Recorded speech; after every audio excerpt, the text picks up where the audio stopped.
Alex, Yes, question. Tyler. Question. I might have an answer for you. If you were to go on a deep sea expedition, we're talking like Marianas Trench, deep ocean expedition. You need that special sub that's double layered so it doesn't crush yourself. Yeah, let's hope so. What are you most terrified of?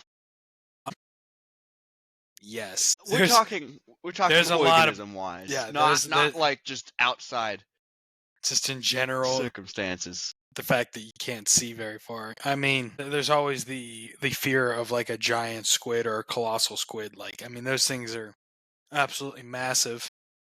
Would have no problems manhandling a sub or submersible. Absolutely.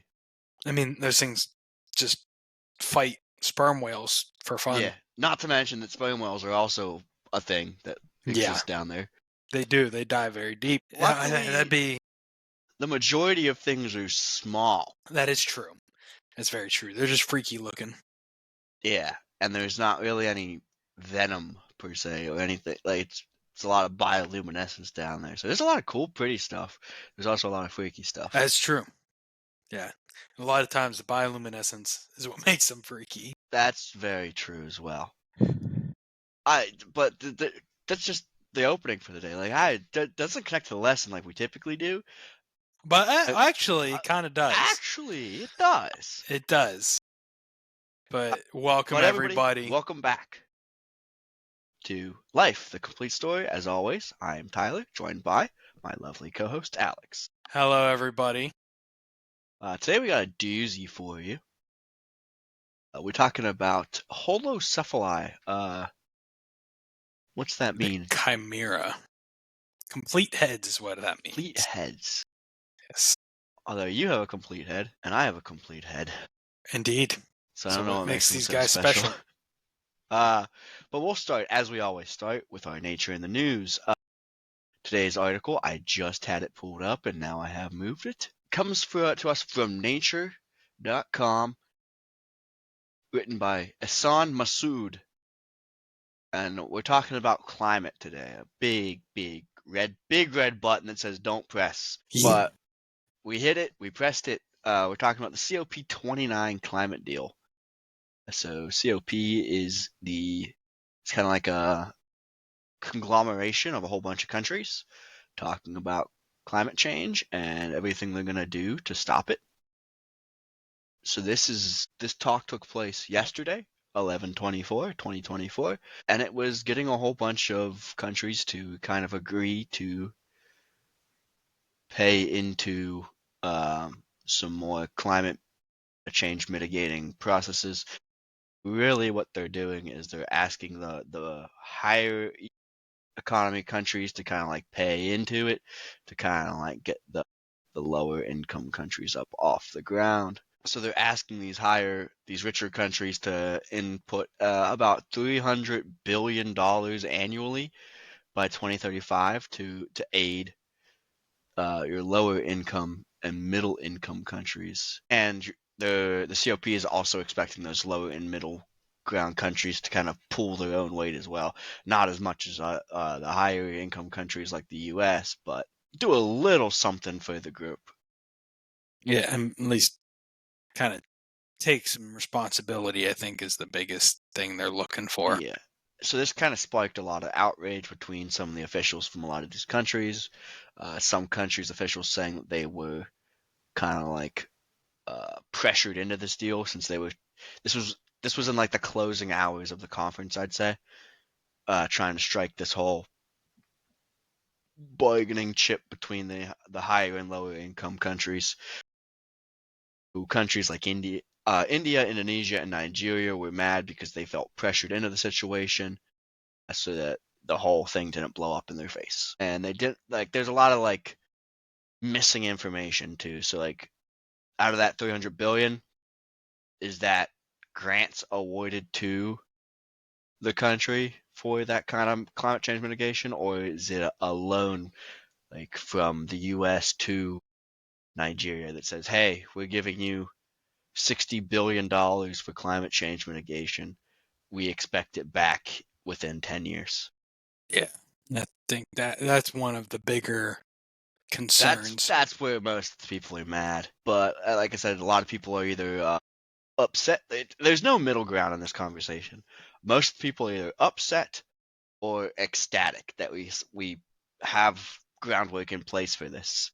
Granted, none of this is going to happen until 2035, per se, like whenever this is supposed to be I finalized. think it's more of a they wanted to increase up to that point. Right. So we're chipping away at it to get to that uh 200 300 billion by 2035. So they want to starting out at 100 billion and trying to get to 200 billion by 2030. So it's like a every 5 years at 100 billion. Okay. One thing to note is us being in the US, we did just have a major election and there's no real what's the word that I would Permanence probably is a good word. yeah, permanence or like just planning out on whether or not Trump pulls us out of global climate talks because he's done that before. Indeed, yes. During his last administration, he did pull out of the Paris Accord. So there's a very good chance he will do that again. Can't say for certain because he does have different advisors this time, as far as I'm aware. But it is quite possible. So that is a major factor in at least the United States' role in this agreement. But until that point, the current administration, the outgoing administration, has been providing funding. So at that point, and this is also for the next 10 years roughly, is what they're looking at to get that for that money to be contributed. And there will be at least one more change in that time, if not two. Right. So that's going to do it for our article for today. Once again, that was published on nature.com, written by Ihsan Massoud, talking about COP29 and if it's a breakthrough or a letdown. Now we'll get into our lesson. Today's lesson, as we kind of prefaced, is on holocephali, meaning complete head. So these are kind of like an in-between. They're like not sharks and rays. They're like more resembling like the bony fish that you're more used to, but they still fit in that chondrichthyes cartilaginous fish grouping, correct? Yes, they still have the cartilaginous skeleton that the sharks, skates, and rays do. However, there are some differences, especially involved with like the jaw and the teeth of the holocephalans that will kind of show those differences between like the true cartilaginous fish versus the bony fish. They are sort of in that in between group, like we said. Pardon me. So So, go go ahead, ahead. go ahead. Okay. So, the earliest fossils that we have of the holocephalans are actually of their teeth. They come from the Devonian period. So, that is roughly Would you say 300 mil? Is that the it's like 420 to 359, 360 million years ago. So, and that's, like I said, the earlier Devonian. So, closer to the 420 million years ago mark. And not a lot is known about the primitive kind of extinct forms. Most of what we know today is in the order of the chimera forms, which is the only surviving group of the holocephalans left. So the chimera forms, also known as the chimera, ratfish, ghost sharks, they have three living families. The primary two are the chimera and the calorhynchus. the elephant fish? Correct. And they are the only genus of the family Calorhynchidae.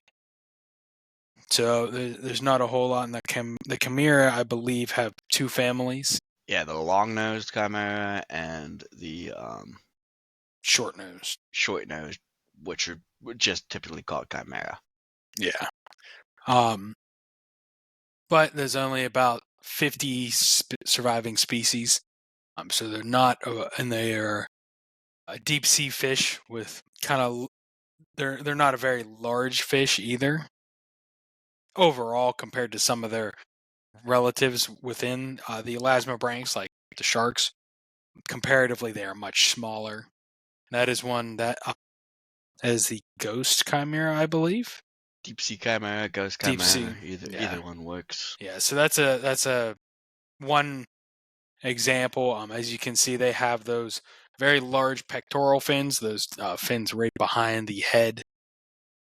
That's kind of the main way that they swim. They actually use those large fins to propel themselves, kind of like wings almost. They don't use their tails quite as much. And a lot of that is because they are those deep sea fish and they have those real long, slender tails that you can see in the picture.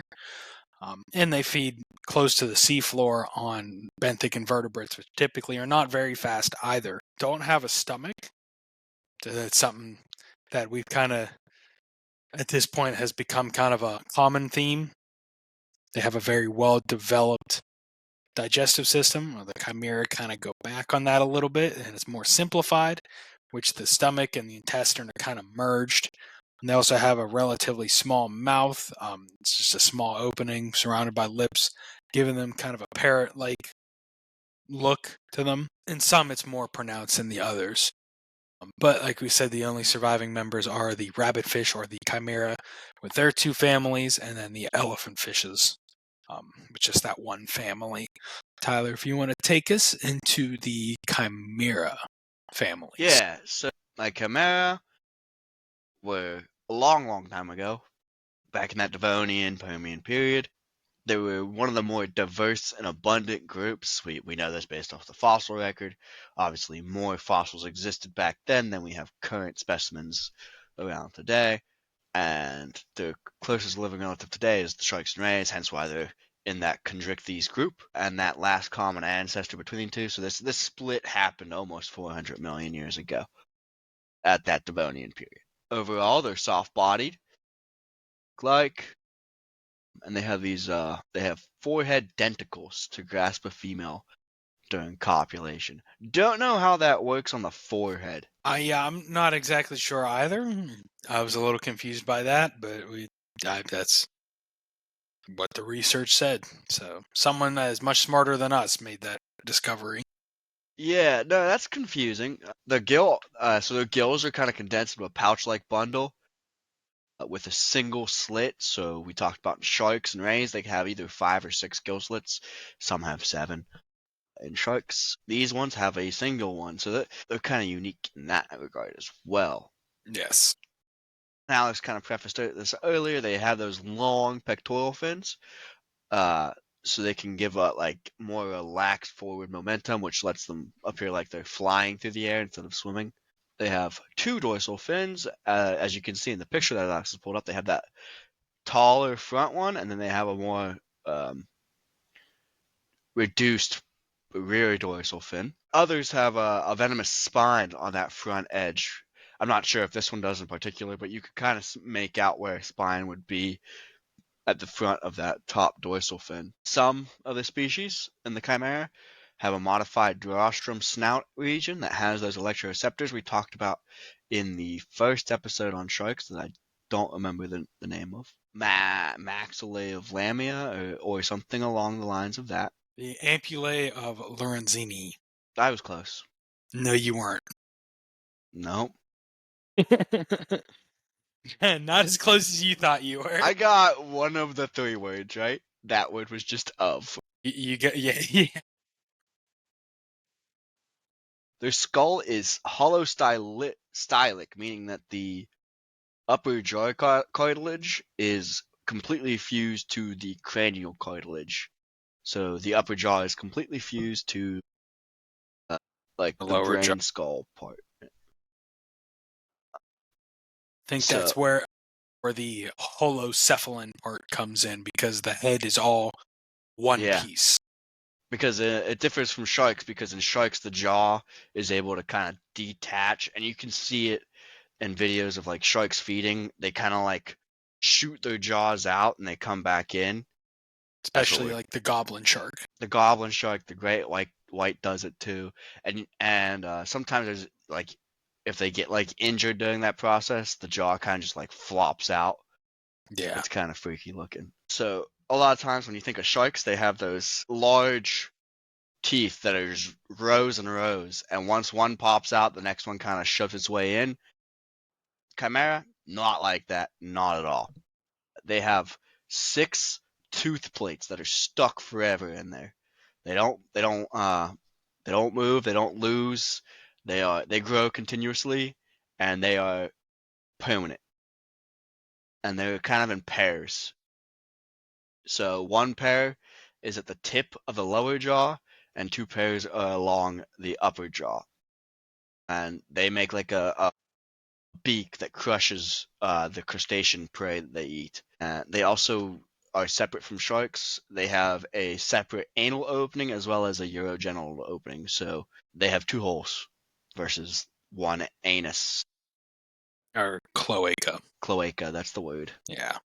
Yeah. So that's a more derived form as well, because typically, and pretty much until we get past the birds to the mammals, is when you start seeing those separate openings. Correct. Pretty much until that point, it is all one opening, more or less. But that looks like all I have for Chimera today. I guess I could add a little bit more about conservation since I'm not really going to cover it in our amazing species today. Out of the, what do we say, 50 or so Chimera species, Mm-hmm. 4 are threatened, 4 are vulnerable, and a whole bunch are data deficient. So they're not really endangered. Some are getting there, some of the more researched ones are getting there. And that comes from bycatch. They're not really fished for sport or for food. It's just bycatch of everything else that gets caught. There are a couple of the group of the family we're going to talk of next, the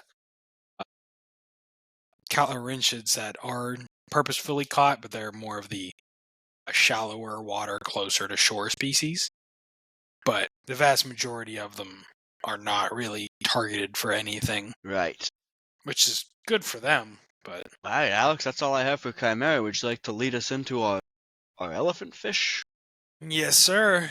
All right. So, as we talked about, the other family of the holocephalans is Calorhynchus, however you want to pronounce it. They are called the plow-nosed chimera, or the elephant fish.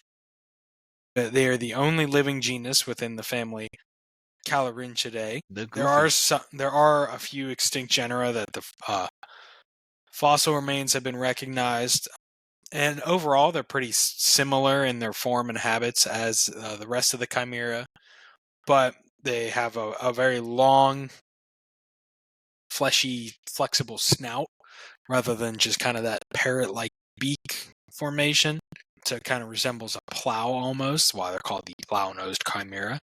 They are only found in the southern hemisphere, in the ocean, along, like we talked about them being deep sea, along those very muddy, sandy sea bottoms.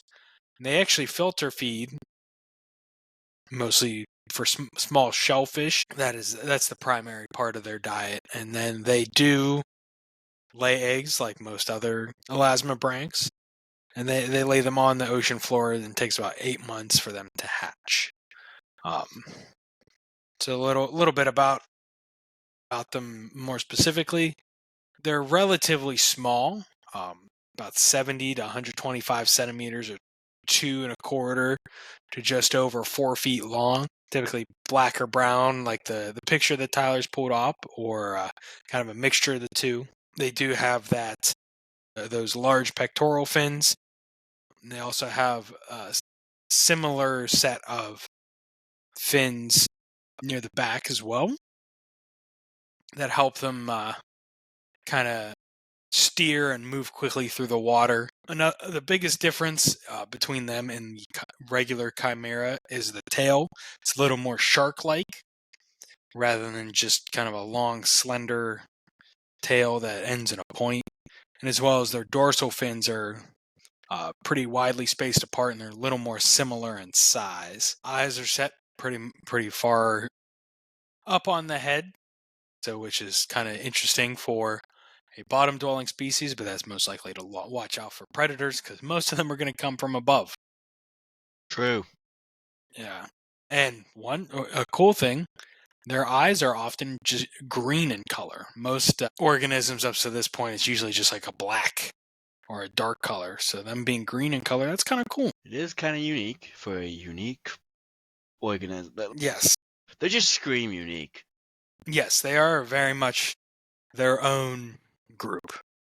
They kind of do their own thing. They still do have those broad, flat teeth with the 2 pair on the upper jaw and 1 pair on the lower. And they can actually, with their little trunks, the mouth protrusion, they actually are able to sense those electric fields to locate their prey. And they're actually considered the oldest group of the living jawed chondrichthyes. So they are probably Older than sharks? I would say so. At least what the living groups are as they've been identified. So older, I don't know if they're necessarily older than sharks as a whole, but definitely older than the living groups of sharks. So Okay. they're a very old group in that whole big group of chondrichthyes. And like all the rest of them, they do have that cartilaginous skeleton.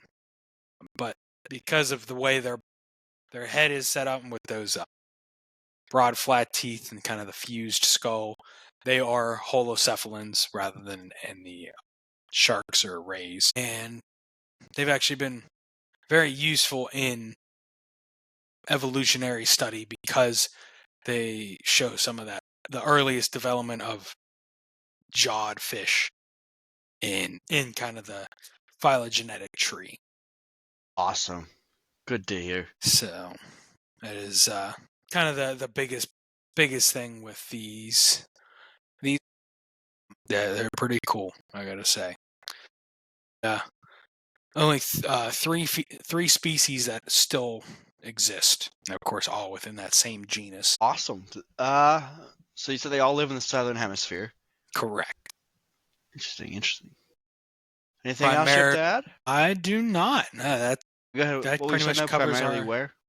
Um, primarily in either South America or so there's the 3 species, like we said, all in the southern hemisphere, and 3 very distinct locations. One species is off of is in South America, off of the coasts of South America. One off the southern coast of Africa, and then the last one in the southwestern Pacific near Australia and New Zealand.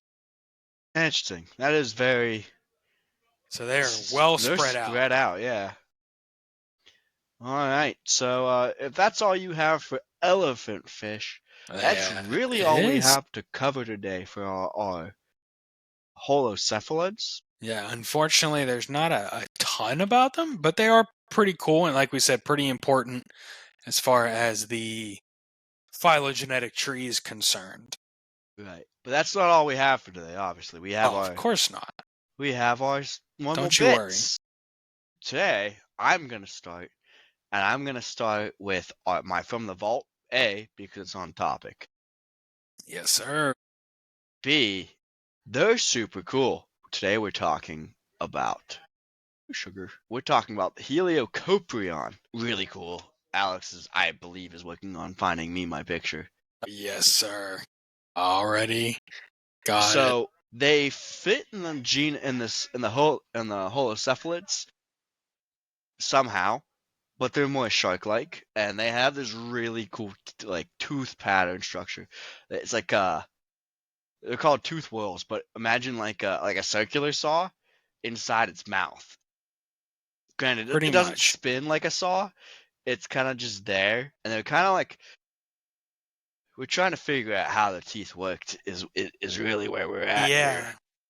And unfortunately, that pretty much the tooth whorls and parts of the skull is really all we have of these fish. Yeah. The main school of thought for their feeding mechanism is it was used on like nautiloids or ammonoids. You know those hard-shelled cephalopods, kind of, you know what an ammonite is. You guys know. We talked about them on the show. Yes, I believe we did. Kind of like an octopus with a shell. Like if an octopus and a snail had a baby, that's a nautilus. But they thought this was used as like a de-shelling mechanism, as like an adaptation. We have fossils worldwide, so this was a worldwide species, way, way back in the Permian period, all the way to, well, from about the early to the middle Permian. Yeah, they're relatively short-lived overall. About 20 million years. Yeah, which geologically is not that long. No. So they're like other chondrichthyes. They have that fully cartilaginous skeleton. So that's why we have nothing besides these jaw fossils. So you, being a paleontologist digging in the dirt of, let's say, Wyoming or wherever you're at, and you come across this just like circular saw in the ground, you're like, what the heck is this? And then you look at it and you're like, this is a tooth. And it's like, this is a lot of teeth. This is a lot of teeth. This is a wheel of teeth. I better tell someone important. So the physiology of the jaw that we think, because there's not much other to talk about on this other than how the jaw works, because it's so unique and it's so cool. Like we said, that's pretty much all that we have to go off of. Yeah, it starts in the position shown in that picture, and it kind of like pushes out and then comes up into the mouth, and then like works its way back down to its open position. I found a good picture. That's a fantastic picture of the jaws. Or the whorl. The teeth, yeah. The tooth whorl. Do you have anything else to add? There's a couple different species of Helicoprion too, might I add. At least 3 identified species. Okay. So we're identifying them based off of different tooth whorl patterning. So that Okay. picture is of the Helicoprion bessonoi. There's also Helicoprion davisi, which has a more kind of like a more modern carnivore tooth, like a modern canine, versus like a shark tooth. Okay. And then there's Helicoprion ergastomenon, and that they have smaller teeth and a more tight whorl. Yeah. I found one for that. There you go. That's the ergonomic. It's kind of funny looking at older hypothesized drawings because these aren't relatively new fossils. There's specimens from like the late 1800s, and they kind of depict the tooth on the outside and kind of like rolling up the rostrum. Yeah. I'm pretty sure I found the same picture you found. Yeah, It's kind of freaky looking. right. Or it's a picture of a shark with like an actual buzzsaw where it looks like it can move and rotate completely. Yeah. But that's gonna do it for today's From the Vault. Really interesting. More content than I usually have for these kind of things. Yeah, which is pretty great, actually. But I will toss it over to Alex real quick for him to do his most wanted.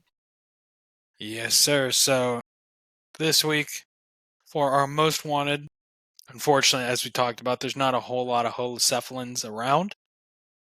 They really don't become invasive. So again, this week, we're going to have to go off the beaten path in the total other direction.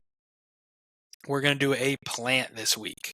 So this week, I'm going to talk about kudzu, also known as Japanese arrowroot or Chinese arrowroot. It is a vine native to East and Southeast Asia and some of the Pacific Islands, but in many parts of the world, it is very invasive.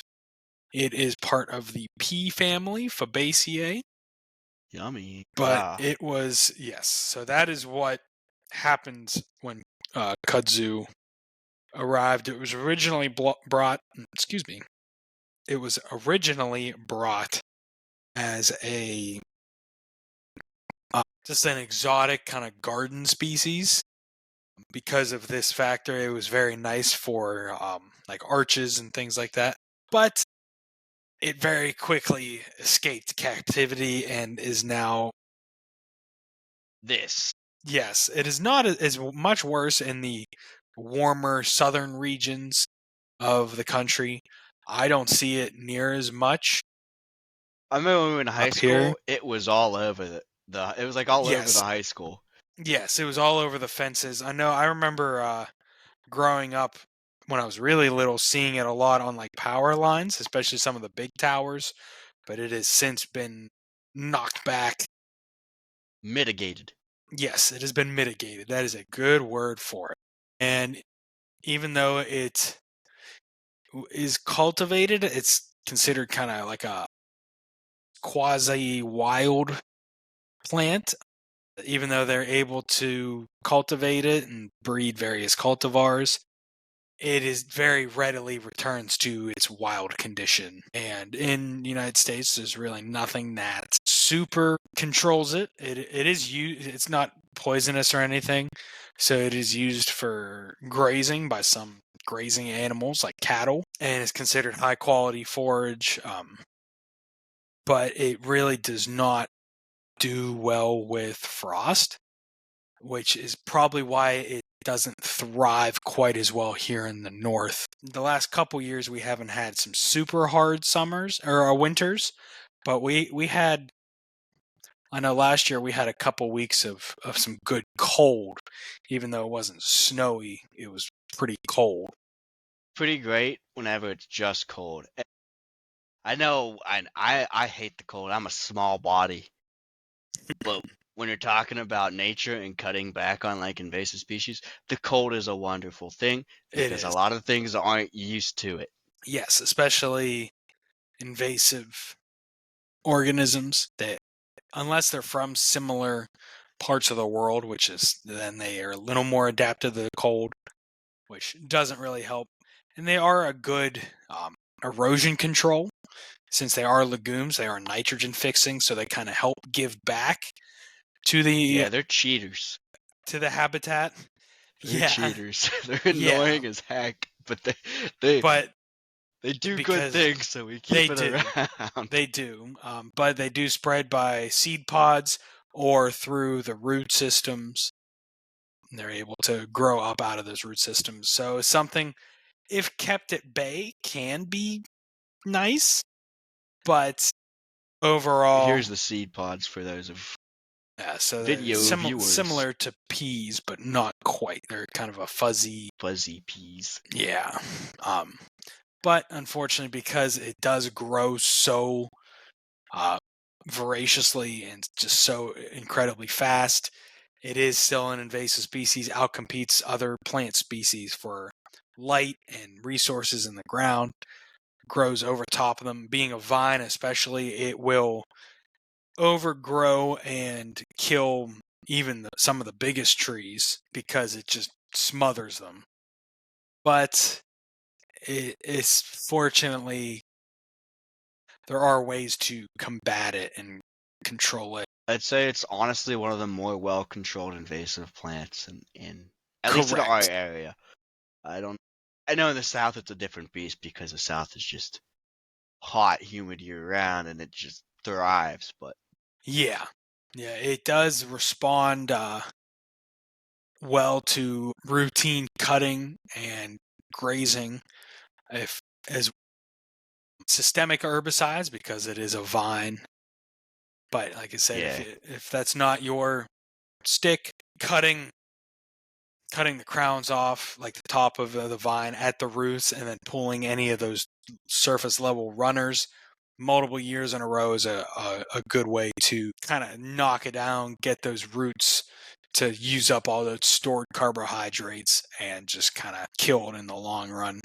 And in the late 90s, there was an experimental fungus that was kind of like a biology based herbicide, and it really only affects the kudzu, but it wasn't, I don't know if it's a definite answer to the problem. You know what else kudzu brought? What? Stink bugs. That's I'm not lying. I'm not lying, group. The brown marmalade was a marmorated stink bug. Yeah, those ones, shield Yeah, bugs or whatever they are. yeah, They're gross too. they are kind of gross. I Um, believe I talked about them. you might have. I'm not sure. But I like what you talk when you talk about how chemicals versus biological ways and even just manual ways of doing things, because it's really a good talking point for invasive plants, because a lot of people are picky on how they remove their plants. A lot of people don't like to use their herbicides because of what it does to either the other plants, the environment around them, or what have you. Yeah, Because when you think of an invasive animal, you're just like catch, kill, problem solved hopefully. for the most part. Yeah, but plants are a lot more difficult in a lot of cases because of that root system, especially something like this. If you don't get all of the roots, a lot of times it can still come back. And as we said, it just grows so fast that Yeah. it's difficult. All right. Do you have anything else to add for kudzu for the day? That is all I have for that. If we want to get to our final Our last bit little of the bit. night, yeah. So today's amazing species is the European sturgeon. So this is kind of like a little tease, because we're going to be talking about sturgeon next, possibly. I don't remember. Coming up very soon, within the next at least 3 weeks, we're going to be talking about sturgeon, because they are Yes. some of the oldest bony fish, some of the oldest ray fin fish, true modern marvels, even though they're ancient dinosaurs. The European sturgeon is native to Europe. Go figure. Mostly in those noretic zones, so that's like the in-betweens, your wetlands and marshes and swamps, and your in-betweens of freshwater and saltwater, although they do go inland into very fresh water. Okay. Uh, they're critically endangered, with an estimate of anywhere between 20 to 750 individual species. It's not a lot. Not at all. Um, these were last assessed in 2020 and published in 2022, so not too long ago. Has undergone a reduction in population by more than 99% over the 3 generation period. Granted, the 3 generation period is about 200 years. True. Uh, That is quite true. Their generation period averages out to about 66 years. yeah. But for an organism that lives a couple hundred years, 100 or so years, that that's not terrible. So there are some subpopulations that are like actively monitored, like heavily monitored, who are seeing upticks in population. And we had some mature individuals return to one of their rivers in 2020, but it's still under heavy pressure, with a very large reduced area of occupancy that Yeah. declined more than 95%. So as I said earlier, it's in like the wetlands and the noretic zones. Yeah. Its range used to be Pretty much, all all of Europe. Like, yeah. Any coastal from currently, it's pretty much from the southern, like the very northern coast tip of to the very Spain, southern coast, from Spain and France, like kind of where the border of Spain and France is, and it goes up through the English Channel and then up kind of around Denmark and like the North Sea, that area. That is the current area, with some extant and reintroduced going into Germany, kind of some of the waterways there. But it used to be much deeper, all the way deep inland into Germany, France, Black Sea was a the big Black Sea, spot. yeah, all along Greece, Italy, pretty much anywhere that there was a coast. They from Denmark to the Black Sea, there were European sturgeon, but Yeah, so now now we're they're talking pretty a much gone. 95% reduction Yeah, in area of observance, I or will. area of I'll pull up occupancy. this. One sec. Yeah, you already got. Let You me. just lost it. You were on the page. I was on a different page. Hold on. There we go. That Mm. right there. All, if you can see here, all of the red is the extinct regions. All of this kind of yellowy orange is the current living area.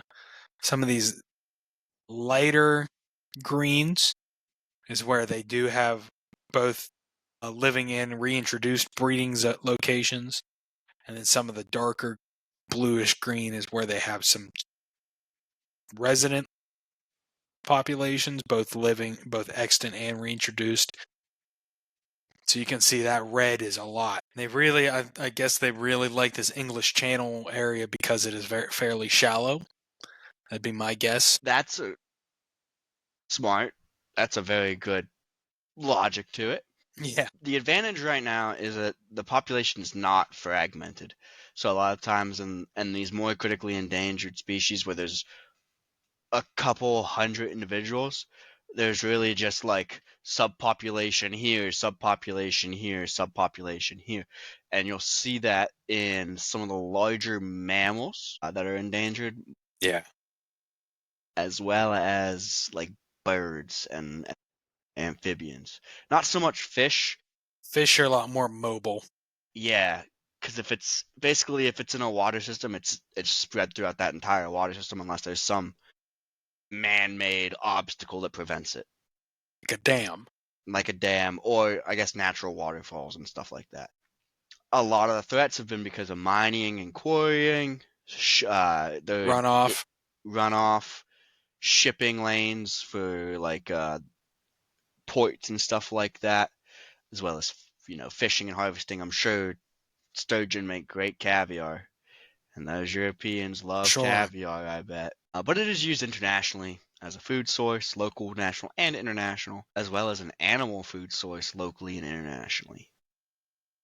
But the advantage is there is in-place monitoring in a variety of these locations closer to its current range, not so much in some of the outer reaches of its extinct range, just because it doesn't make sense to reach there yet, because that just leads to subfragmenting a population and Yeah. bad genetics. And when you don't have a big genetic pool to begin with, you can't afford to have genetics that are too closely related that start causing problems. Ask the cheetahs. Yeah. But that is going to cover my amazing species. Once again, that was the European sturgeon. So we'll close as we always do. Like us on Facebook at Life Complete Story. Follow us Instagram. on Instagram at Life Complete Story. Lots of cool TikTok stuff now. going there.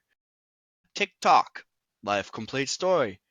Lots of cool stuff going there. All the clips you see from our episodes, they get posted to TikTok, Instagram, and YouTube Shorts. Follow us on YouTube. Subscribe on YouTube. That's the right word. Hit that noti bell so you know when we drop our newest episodes. And leave a comment, like the videos. It helps us a lot. We know, so we can get some engagement, see what you guys like and don't like on the show. Send us an email at lifecompletestory@gmail.com. And follow us on Spotify. Rate us. Kind of like, as we said, do those algorithm things that kind of let us know that you're watching. Kind of help us get some feedback, like we said. It makes our And hearts happy when we get to it see does. the graphs go up. Yes. You guys were watching. We greatly appreciate it. It means a lot to us. But as always, this has been Life the Complete Story. Hope you learned something new. Keep on learning. Never know when you might learn something pretty interesting. I'm Alex. That was Tyler. We'll see you next week. See you next week.